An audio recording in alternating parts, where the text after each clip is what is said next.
Hello, this is Paul Callahan and welcome to our Taylor Wessing webinar on hiring and firing in Europe. I hope you find this useful. We're going to go through a number of different European jurisdictions and talk about some of the key issues you need to be aware of when hiring and firing employees in Europe, as well as looking at some of the recent changes. I should tell you that at the end of the slides, you will find some more detailed information about the key European jurisdictions, and all of the slides will be sent out to everyone by email tomorrow.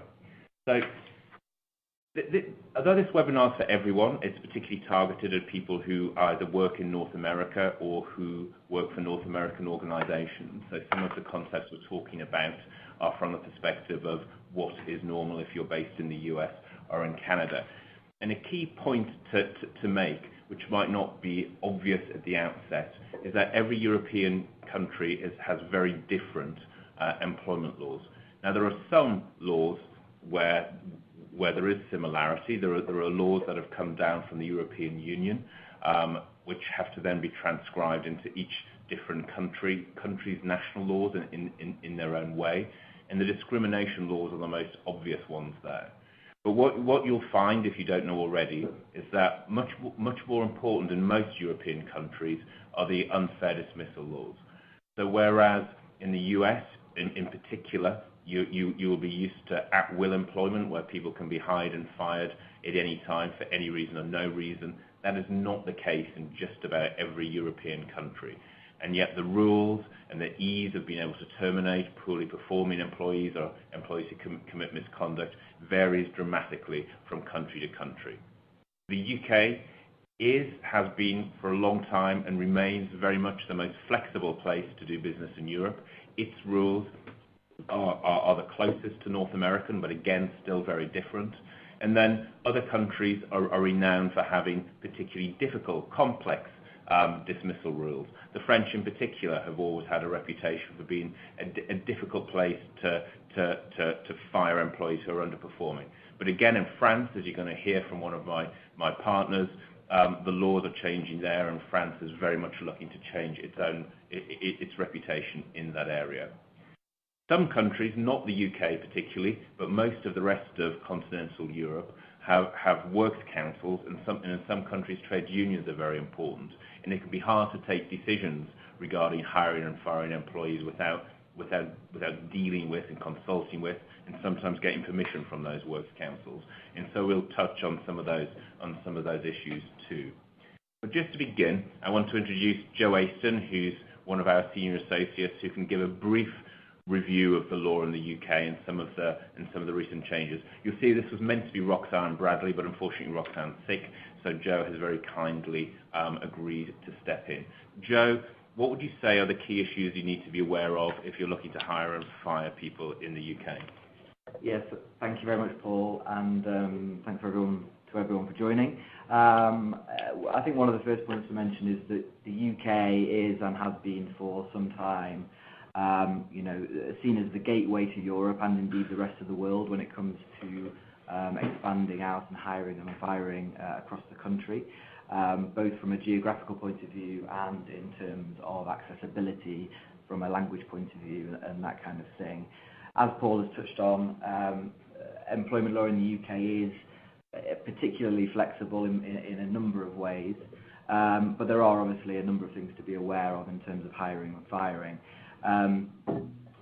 To compare employment law in the UK to the situation in the USA, it's fair to say that for the first 2 years of employment, it's a very similar situation to at-will employment in the US, in that there is no legal requirement to have a formal reason for a dismissal or to go through any specific process in relation to that dismissal. As long as there's no issue around discrimination and that there's no concern that discrimination may be raised as the reason for that dismissal. Where things get a little more involved in terms of process is once an employee has 2 years or more continuous service with the employer, at which point they cannot be unfairly dismissed. They have the right not to be unfairly dismissed. But what that doesn't mean is that it's necessarily difficult to terminate someone's employment. All it means is that there is more of a process to go through. So once an employee has 2 years service, the employer will need to have a potentially fair reason for that dismissal, such as redundancy, performance reasons, or conduct. And then once they have that potentially fair reason, they are required to go through a fair process before terminating the employee's employment. And depending on the situation, that can often be a fairly smooth and short process. So Joe, what if you just want to fire someone today and you haven't followed any process, but the business just wants the person out? What happens? Can you be stopped from firing them, or is there a way of cutting through the law and maybe offering some sort of severance payment in exchange for a release? Yeah, so one of the very frequent ways of employers terminating people's employment in the UK is, rather than necessarily going through a strict and detailed process with the employee, that a conversation is had with that employee on what we call a without prejudice basis, to basically say, look, we don't think things are working, and we're willing to let you go away, and we will give you a certain amount of money in exchange for that. That is, a very frequently used option in the UK, and as long as you're keeping your powder dry in terms of the alternative, then that's often a good way to proceed. Just talking very briefly about onboarding people. So in the UK, every employee should have a contract and will have a contract which has to contain a minimum number of pieces of information about their terms and conditions. But that isn't, those contracts are fairly standard, and it's not overly prescriptive in what needs to go in there, so it is a fairly straightforward process in putting together a contract like that. Just talking a little bit about the entitlements of employees, sort of what employees are entitled to in the UK. From the point of view of vacation, there is a minimum requirement to provide people with 5.6 weeks of vacation, which is, for a full-time employee, is 20 days plus public holidays in the UK. In terms of benefits, this is one area where in the UK, again, it is not very prescriptive. The only real benefit which it is legally required to provide employees in the UK is minimum contributions into a pension scheme on their behalf, although certainly at present those minimum contributions are fairly low. There are no other obligatory benefits in the UK, so for example there's no legal requirement to provide anyone with health care, largely because of the National Health Service in the UK being obviously one of the strengths of the UK economy. Similarly, with sickness absence, whilst it's possible to provide employees with enhanced sick pay, the legal minima are pretty low.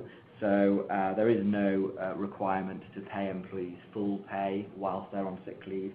There is simply the concept of statutory sick pay, which currently is around £90 per week, and that is only payable from the 4th day of their sickness leave. So again, that's not particularly onerous from a sick leave point of view.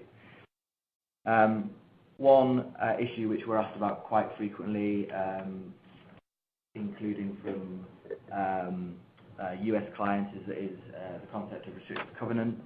And the position in the UK is that it's possible to restrict what someone does after their employment, in terms of joining competitors, seeking to do business with your clients, etc.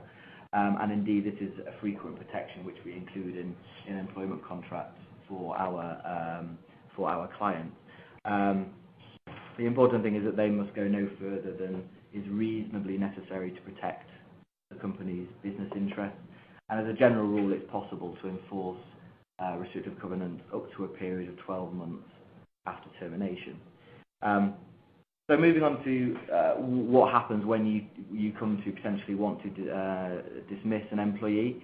The first thing to think about is notice period. So there is the concept of statutory minimum notice periods in the UK, which range from 1 week notice for someone with a month of service, up to a maximum of 12 weeks notice. 12 weeks notice with 12 years of service. It's possible to agree a higher amount of contractual notice in the contract, but those are the statutory minimums. So there are, like I've touched on, there are a number of reasons you might want to dismiss someone. One of them being redundancy. So anyone with 2 years or more service, if you are seeking to terminate someone's employment because there is no longer a requirement for their role or their type of role, you need to go through a process, and they will be entitled to a minimum amount of redundancy pay. This is based on a calculation involving length of service and the employee's age, and as a general rule they will be fairly low payments unless someone has a particularly high level of service with the employer. So what can somebody do? What can an employee do if they feel they've been unfairly dismissed?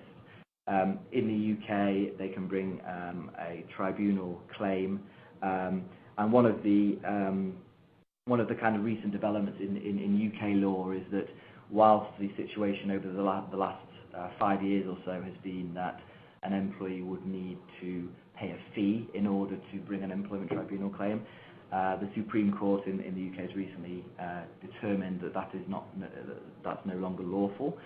So there is no longer a requirement to pay a fee to bring a claim. That being said, we haven't, since that decision has been made, seen a significant increase in the number of claims being brought. It remains to be seen how that will affect things. But if someone feels that they've been made redundant or otherwise dismissed unfairly, they can bring a claim for unfair dismissal. They have to do that within 3 months of the termination, and the potential compensation that they may be paid is actually capped in the UK at either 1 year's salary or around £80,000, whichever is the lower. So there is a relatively low cap on that compensation, and that cap can only be removed if there is a successful claim for discrimination or whistleblowing. We touched briefly on the concept of works councils, as Paul mentioned earlier. As a general rule, they aren't a huge issue in the UK. They tend to only be particularly prominent in the public sector and sort of older industries such as the manufacturing industry. So we don't see them a huge amount in the types of companies that we deal with. So I've touched briefly on recent developments in terms of tribunal fees. I try not to talk about Brexit as much as possible, but I will touch on that very briefly. Obviously, we get questions about how Brexit might affect employment law in the UK. The answer to that is we don't know the details of that yet. All we do know is that for the time being, things are unlikely to change, but in the medium and longer term, what Brexit will mean is that obviously the UK government is no longer bound by EU law, and depending on what kind of government we have in place from time to time, it may be that those laws which were brought in by Europe, which are fairly employee friendly, could be diluted down or changed. So it really depends on the political atmosphere, but it could get better for business in terms of employment law. So that's all I had to say about UK employment law. Thanks, Joe. So I just wanted to touch very briefly on Ireland, because a number of North American-based businesses will see Ireland as a potential alternative to the UK, or as somewhere to have some sort of business presence in addition to the UK. And partly for corporation tax reasons, because historically Ireland has had a very low corporation tax, although it's increasingly difficult to take advantage of that low level. And Ireland's employment laws are vaguely similar to the UK, which is why I thought it was worth just briefly touching on them.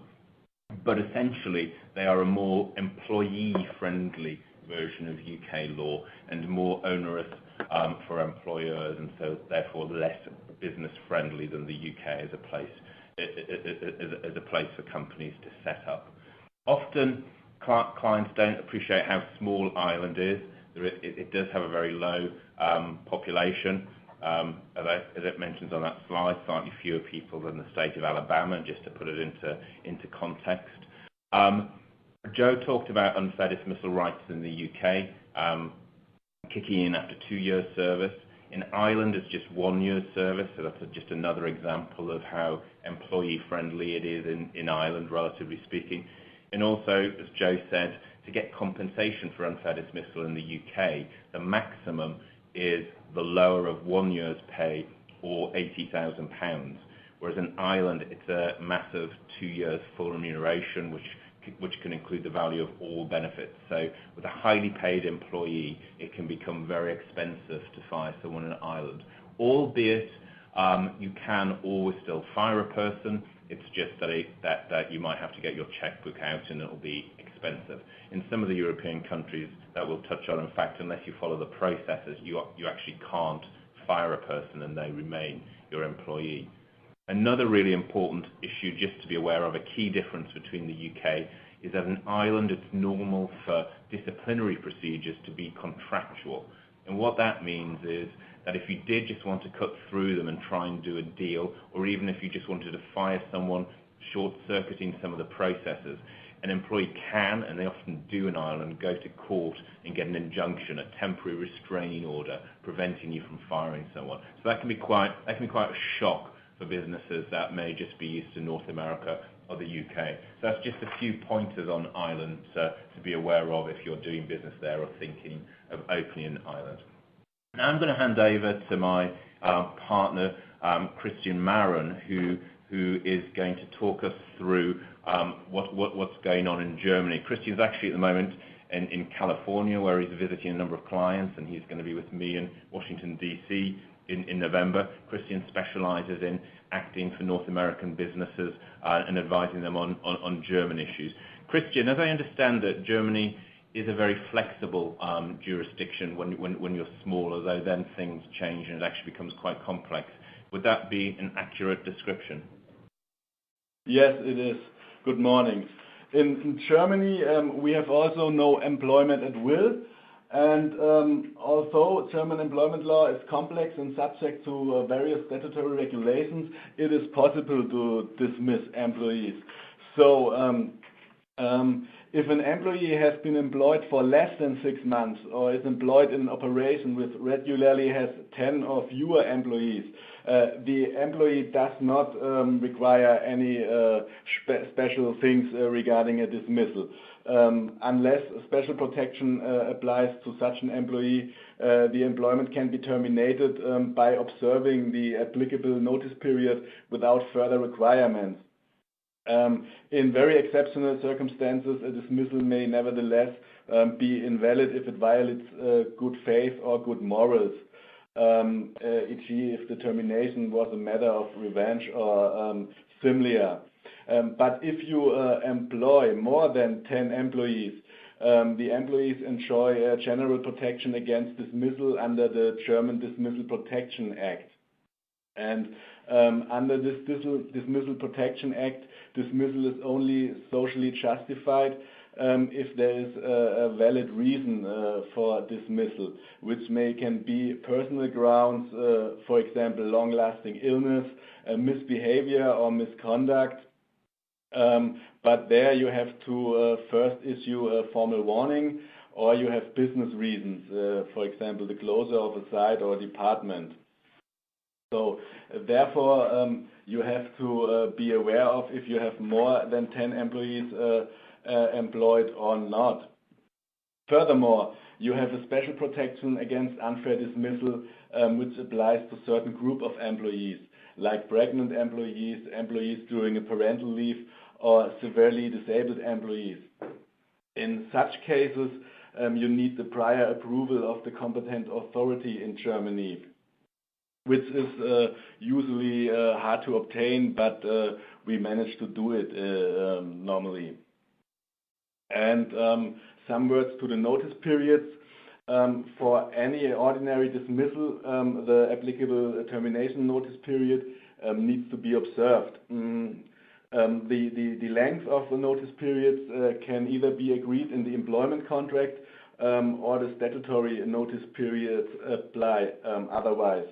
The length of the statutory notice period depends on the time of service and is during probationary period, during the first 6 months of employment, 2 weeks to the end of calendar month, until the maximum statutory notice period, which is 7 months to the end of a calendar month after 20 years of service in Germany. And if the statutory notice period is longer than the period agreed in the employment contract, which you can, the statutory notice period prevails. As I already mentioned. Sorry, Christian, so yes? I was going to say, what happens then if you just don't want to follow the processes, but you want someone out? How can you do that in Germany? You can also have an extraordinary dismissal only in cases of severe misconduct committed by the employee. Otherwise, you are allowed at any time of the employment agreement or the service that you conclude a termination agreement. And such termination agreements are very common if you have no real reason to dismiss an employee, and you then can start to talk with the employee and try to convince him that you will not longer work with him. And then it's about paying him a severance payment, which is not statutory in Germany, but common to start negotiations and to try to get rid of him. And what if they just say no? How do you decide where to pitch the amount that you should pay them? It depends of the if you have a reason to dismiss him or not. And if you have a good reason, you have a better position to argue. And if you have no good reason to dismiss him, I mean it's getting more expensive.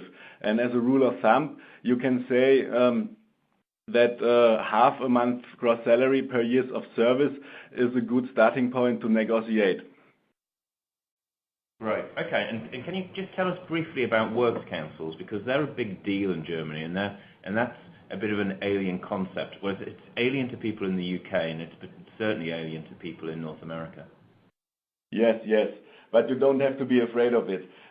So we have in Germany the Works Constitution Act, which says that a works council can be elected in any operation with at least 5 permanent employees, of whom 3 employees are eligible. And the problem is that the formation of a works council cannot be hindered by the employer. So if you have a works council, which depends on the industry sector you are in, similar to UK, if you are in the manufacturing sector, that's more likely that you will have people who try to establish a works council than, for example, in the tech-oriented companies, in the IT sector. But if you have a works council, right, you have to be aware of that a whole variety of information, consultation, and co-determination rights have to be observed. Some of these rights, in particular with regard to personal and social matters, are very important, because for a considerable number of these measures, the works council's consent is required, or you have to conclude a works council agreement prior to the implementation of certain measures. And for example, a works council must be notified about dismissal in advance, and he has no right to contradict the dismissal, but if you have not informed him in a proper way, the dismissal is invalid just by this reason. And okay. This is the most important thing. Also, if you have a works council and you try to hire employees, you have to inform the works council about the person and her key data.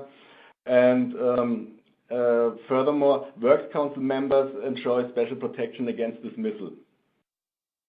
Okay, so essentially, if you're a business with a works council, you just need to be aware that you can't make decisions in isolation. You are going to need to consult and sometimes get approval from that works council before you actually make a relevant decision. So thanks, Christian, for that. That's a really interesting overview. We're now going to move over to France, and France France, despite being a beautiful country with great food and wine, has always had a bit of a reputation as somewhere difficult to do business and difficult to hire and fire employees. That is potentially about to change, and the election of President Macron has led to him introducing proposed reforms of employment law, and Marcus Assoff is going to talk us through that now. Thank you, Paul. So, from the French perspective, as announced already by Paul, things are changing. France is facing a lot of changes in employment law. The new law of the President Macron will be in force probably around October, November this year. More than 36 measures will be modified in the French Labor Code. So my purpose will more or less on what will change, because in France there will be, from my perspective, one of the biggest change in employment law since '82. So regarding hiring, just as a reminder, you may know that the maximum duration of a trial period or a probationary period can be up to 8 months, depending on the collective bargaining agreement. Fixed-term contracts, temporary contracts. The new law provides for a lot more flexibility around fixed-term contracts. The CBA, the collective bargaining agreement, can provide for a longer duration, more than 18 months, and the collective bargaining agreement can also provide for renewable more than 2 times. Another interesting measure which will be used more and more in the future consists in the indefinite term contract for specific missions or projects. The end of the specific mission or the project would justify the termination of the employment contract. This would be then a valid dismissal. These are just some new measures around the new Macron law, which will be in force in 1 month or 2 months.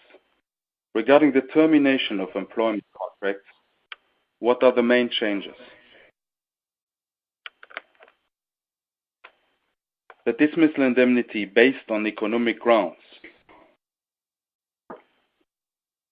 will change.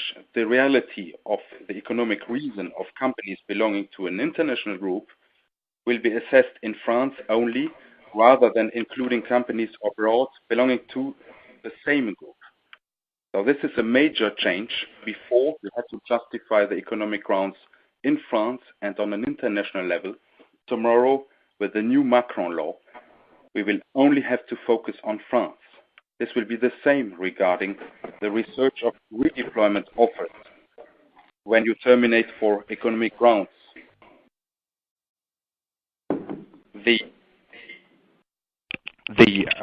scope will be limited to France only and not, as it was before, worldwide. This new provision will be applicable as from January 1st next year.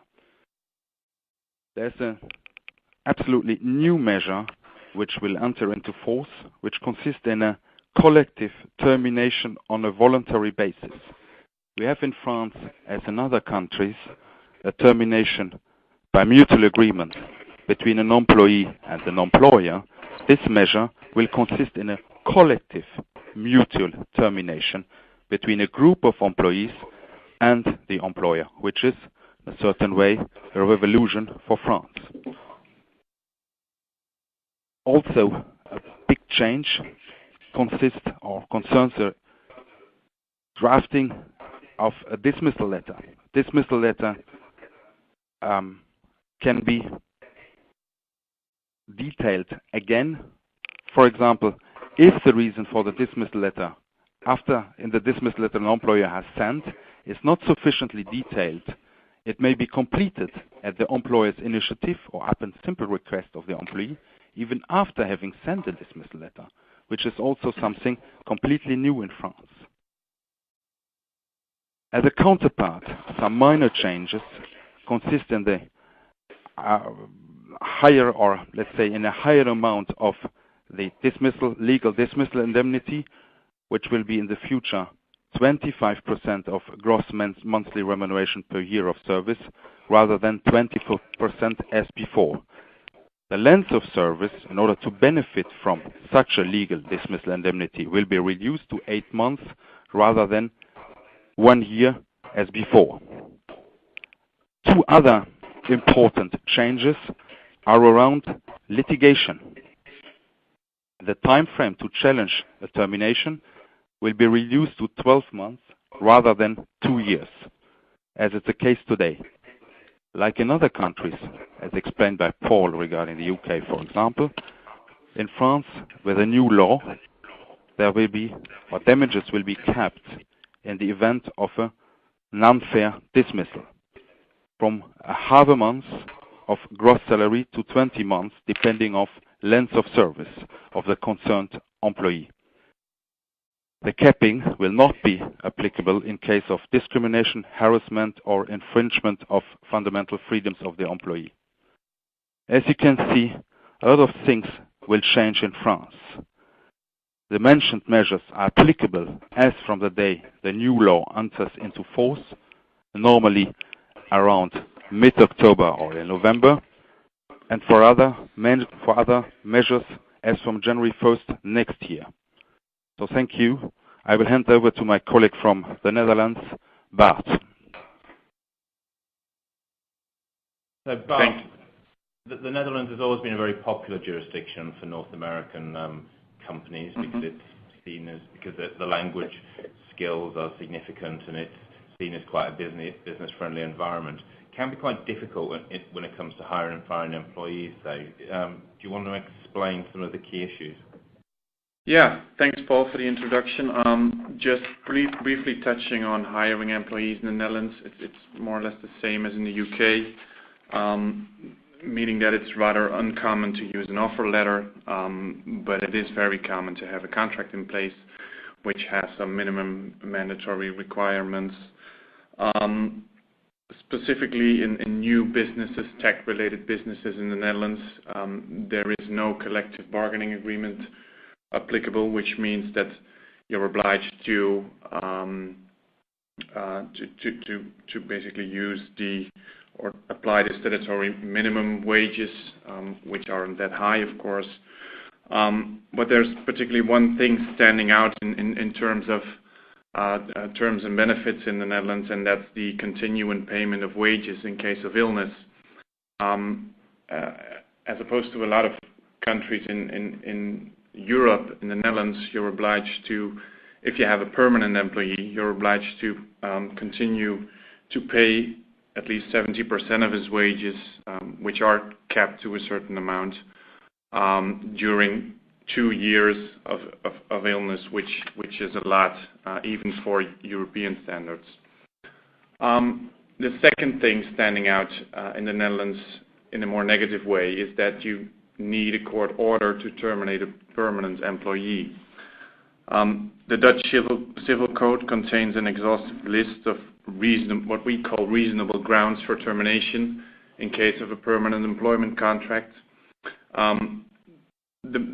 There are in total 8 of these reasonable grounds. The 4 most common are redundancy, underperformance, culpable behavior, and a damaged working relationship. The preventative dismissal assessment, as we call it, basically will lead to the employer having to argue convincingly the ground for dismissal in court, which makes it necessary to build up a dismissal file for termination.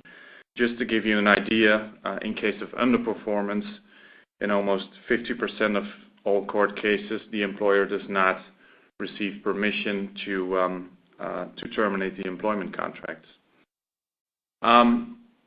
There have been some recent changes in Dutch dismissal law as well, on the positive side. On top of this preventative dismissal assessment, we had in the Netherlands a pretty expensive system of a mandatory compensation upon termination. That compensation has been decreased dramatically It decreased with almost 70%. In general, one has to pay the employee 1/6 of a monthly salary for every full half year of service upon termination. There is less room for unfair dismissal in the Netherlands, which leads to a more predictable dismissal system, which ultimately leads to, and that is what we're seeing right now, which leads to fewer court proceedings. Although it's pretty difficult to dismiss a permanent employee in the Netherlands, you can work around these tough rules. First of all, it's not uncommon in the Netherlands to hire an employee on a fixed term basis, especially if it's someone's first contract with the employer. It's very common to hire someone, say, for a year. By law, you can offer a maximum of 3 successive employment contracts for a definite period of time of in total 24 months. So what we see in the Netherlands is that it's very common to offer 2 times a 1 year's contract, which then at the third time will, by virtue of law, convert to a permanent contract. It's also, in some ways, you can work around these tough rules by using a contractor. I think we'll touch on that later as well. What we do see a lot is that rather than going through a formal a PIP process in the Netherlands, because it's very difficult to fire someone based on underperformance, is that a lot of employers choose to basically make someone redundant rather than going through a formal PIP process, which is a way to work around these tough rules as well. And I guess, as in all jurisdictions in Europe, it's also possible to negotiate a often quick and painful termination by mutual consent as well. Okay, thanks, Bart. That's really helpful. So, although it'll be a shock to some people to learn you have to go to court to be allowed to fire anyone, but it does sound like if in reality, and if you use temporary contracts, there are some potentially good workarounds there. My colleague Brigitte Sammer is now going to talk to us. She has the difficult task of summarizing the law in a number of different countries in Central and Eastern Europe. Brigitte is based in Vienna, but her and her team also work in Hungary, Poland, Czech Republic, Slovakia, and Ukraine. And Brigitte is going to talk through some of the key issues to be aware of when you are hiring and firing in Central and Eastern Europe. Thank you, Paul. Yes, I will focus on several jurisdictions, mainly, of course, on Austria, but I'll try to highlight some issues. In Central and Eastern Europe, termination of employment by the employer often requires specific reasons related to the person of the employee or his or her behavior, or related to the business, such as staff reductions or restructuring. In Austria itself, there's no such reason required. However, termination may be challenged by the employee if this termination is socially unjustified. So that means that actually the interests of the employer and the employee have to be balanced. And that actually could be a problem, especially with regard to older employees. Whether or not the employee is entitled to a redundancy payment and the amount of such payment depends on the years of service as well as often on the reasons for termination. This differs, of course, in the different jurisdictions, but this is actually in all jurisdictions an important point. In Austria, there exists the obligation to involve the Works Council, if such a Works Council exists, already prior to the declaration of termination. We have in Austria a quite similar system to Germany as regards Works Councils, especially in companies with more than or with 5 employees or more. In Hungary, this applies in case of mass redundancy, so that in such cases the Works Council has to be involved. Further requirements may have to be met depending on the size of the employing company and the number of employments to be terminated. In Poland and the Czech Republic, for example, unions will have to be notified. In the Ukraine and the Slovak Republic, notification of the employment authority is necessary. One speciality in Austria I would like to point out is that we have quite a lot of collective bargaining agreements applicable in the different industries, and they have quite a lot of rules, especially regarding minimum wages, and that's quite important to comply with because of the high fines applicable. I'd like to have a look on recent changes or prospective changes. In Austria, there have been restrictions, for example, as regards post-contractual non-compete clauses, as well as tightening of the provisions against wage and social dumping, including an increase of the possible fines. I already mentioned the collective bargaining agreement, and this is in connection with this wage and social dumping law. If there are breaches of the minimum wages especially, then quite high fines could be imposed. In Poland, the deadlines for an appeal have been unified for termination by notice and immediate dismissal. And the same termination notice periods now apply to termination of limited and unlimited employment agreements. In the Czech Republic and in the Ukraine, there are comprehensive amendments of the labor law in discussion in both countries. In the Ukraine, it is expected that they come into force till the end of the year. However, in the Czech Republic, it's questionable whether they will come into force due to a crisis in government and elections in October. So this was a short overview on Central and Eastern Europe. Okay, thank you, Brigitte. That was very helpful. And as I mentioned at the beginning, at the end of the slides, you'll see there is actually some more detailed information about each of the countries. We just wanted to talk briefly through some questions that are frequently asked when businesses are looking to do business in Europe often early on. And the first one is, can I use a contractor rather than an employee? This comes up a fair amount, and Joe is just going to talk through the principles involved, which apply in broadly the same way across the whole of Europe, and actually are not unfamiliar to those of you who've looked at this issue in North America as well.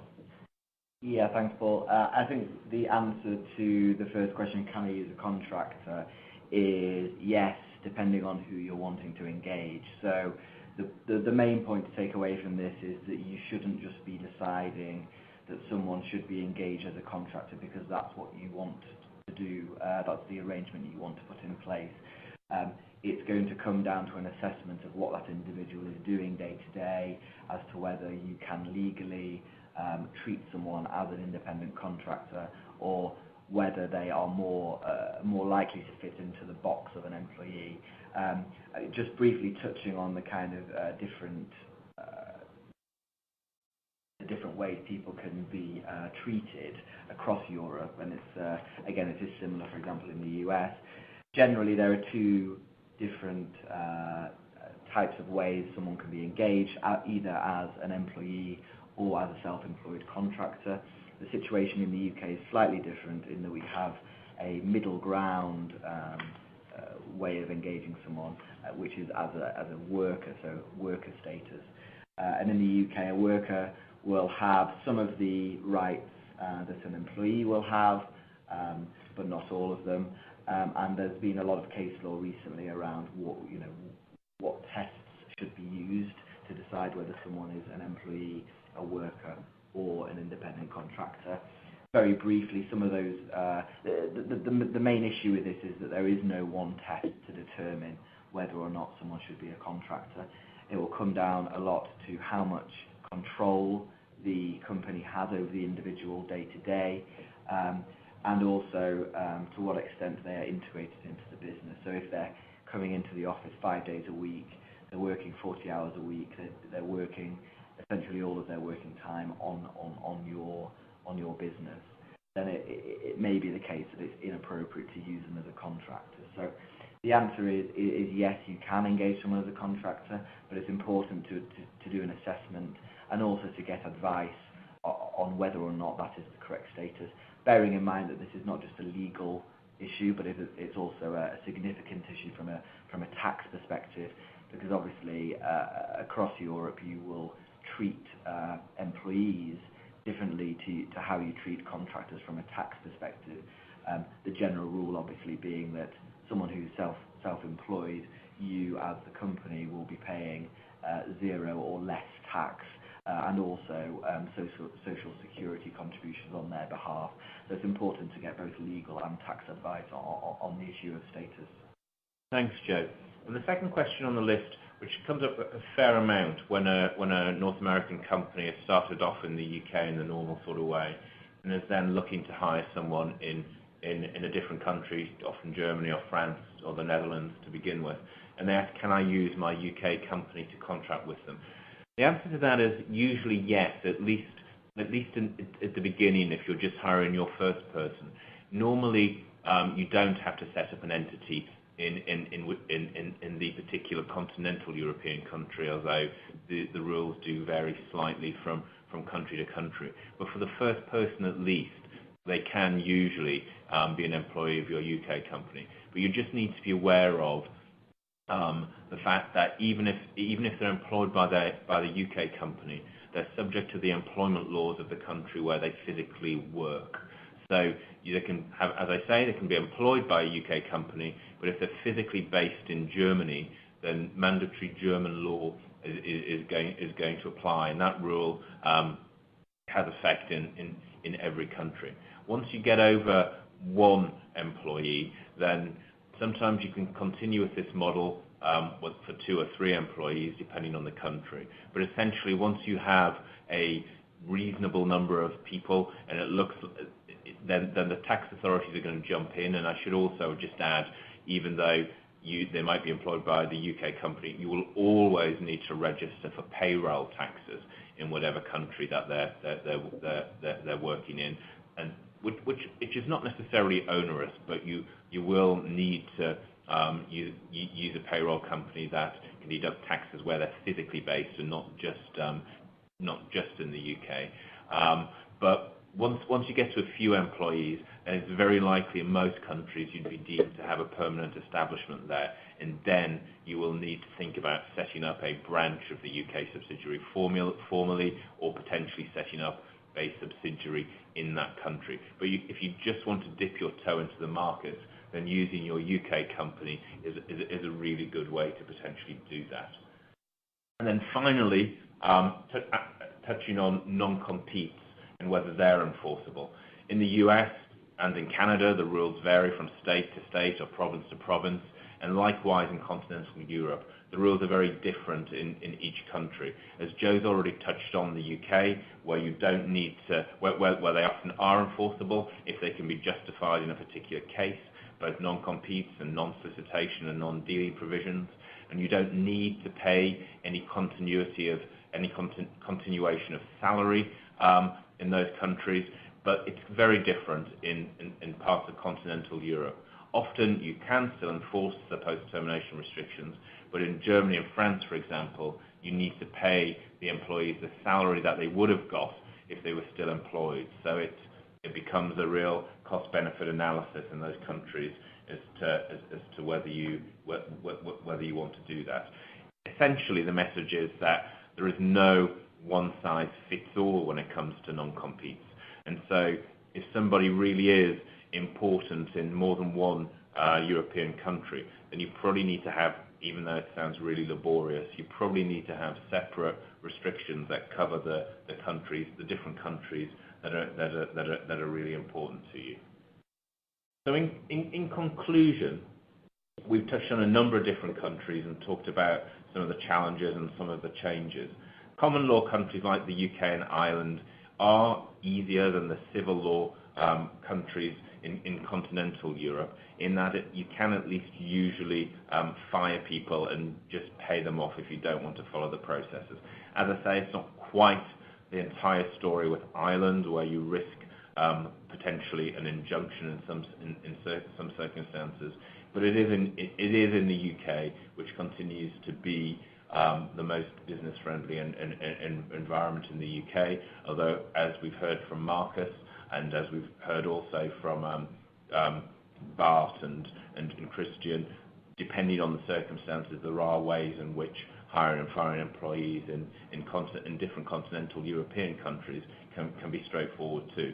There were also some changes in Spanish employment law a few years ago, which again changed the Spanish legal system from what had been very onerous to a much easier regime. And although we haven't touched on Spanish or Italian law in this webinar, you will see that they are covered in the detailed slides at the very end, which will be emailed out to you tomorrow. One other flag to mention, because we see it coming up, is some clients using HR consultants for legal advice. HR consultants can be great at doing actual HR. You just need to be really careful when taking advice, particularly around firing issues, because if anything gets litigious, if someone sues a company, then HR consultant advice is not subject to legal privilege, and it will all come out in the discovery process. That's just a flag, because that's something that we seem to see from time to time. Then just a quick plug for Taylor Wessing. What we do increasingly is offer a fixed fee service, both for employment law and for other areas. We've got your UK General Counsel product, where for a low fixed fee we give advisory work covering not just employment law but commercial law issues and a whole range of legal areas that might be useful to you. Increasingly, we're giving quotes for similar fixed fee retainers across the whole Taylor Wessing network, and we'd be very happy to discuss with you if you have any needs. If you do have any questions, given that we've covered quite a broad range, it would probably be easier if you email either me or the relevant speaker, and all of the email addresses are at the very end. You'll see as I just flick through some of the more detailed information, which will be emailed to you tomorrow, and which hopefully you can keep as a useful reference point. There on your screen now is the promotion of your General Counsel in the UK service, which again we'd be very happy to discuss with you. And then at the back you've got the slide and the contact details of the speakers. Joe's not on there because, as I mentioned at the beginning, he's a last minute step in for Roxanne, but we'll send you Joe's details when you get the slides tomorrow. I hope you found that helpful. It's a bit of a whistle-stop tour of the whole of continental Europe. As I say, we're happy to answer any more specific questions that you may have. Do feel free to contact us, and thank you very much for dialing in. Just to advertise, our next EMEA General Counsel webinar is on October the 12th at the same time, and that's me and Sean Skelton from our data privacy team, and we're going to be discussing the new GDPR, the data privacy regulation, from the perspective of employers, so looking at HR data in particular, and we're also going to talk you through some of the tailored HR data protection tools that we at Taylor Wessing have created to help companies deal with, to make sure you're in compliance with the GDPR in a cost-effective manner. So If you haven't already had an invitation to that, you will receive one soon, and I hope you'll sign up for that too. In the meantime, I hope you have a good rest of your day. Thank you very much for attending.